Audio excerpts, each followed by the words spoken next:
Maybe it was 2012. I think it was 13. So Giorgio Armani said that boys and girls, men and women, are objects of beauty. And that our job as a fashion house is to put the most beautiful clothing possible and to treat them as just, well, beautiful people. So when he, with his sales and marketing, he didn't like the online stuff. He found it cold and unfriendly. He would spend $28 for a gold emblazed brochure, not your normal one, bigger than usual, not an 8 by 11, but a big one that showed beautiful men and women and boys and girls all dressed up in these gorgeous settings, and he felt that's the way you brought beauty to an individual.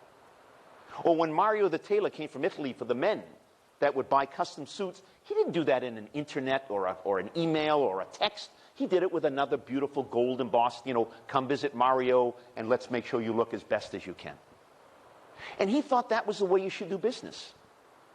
Until a couple of very important things happened. One, there was a gentleman in Seattle, Washington, that went away on vacation. And he was a Giorgio Armani buyer. He was a $1 million buyer. You'd be amazed how many people spend $1 million+ with Giorgio Armani in this country. And so he really liked Giorgio Armani. And he loved those brochures, but he was on vacation. And UPS put the first sticker on his door saying, we have something to deliver to you. Remember, I said it was not your standard size. It was larger. And you weren't here. We're going to try back in 2 days. And 2 days later, UPS comes. He's not there. They put another sticker on his door. And a third sticker on his door. And he finally comes back from vacation. He sees these UPS stickers on his door, and he's irate as hell. He calls up the Armani, and he said, what, are you guys crazy? I'm on vacation. You're putting an advertisement that I'm on vacation for somebody to come in and rob my house. Get smart, get real, get digital. That's what he said in his message. Armani looked at this. That's interesting. Then came the second one. It was a woman in New York City. And I'm just privy to these because I saw them all.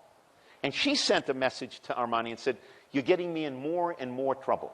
Every time those beautiful, gorgeous brochures come to my house, which I love, all my husband does is say, you see, there you are spending the entire family budget. For God's sakes, could you minimize it? And she said, could you at least send me a tweet or could you send me an email? I don't need the brochure anymore when Mario the tailor or my equivalent is coming into town. And Armani sat back with a lot of pressure from us in the United States, which is a big market for them, and said, you got to change. It was 2013. He started to email and tweet tweet some of his customers.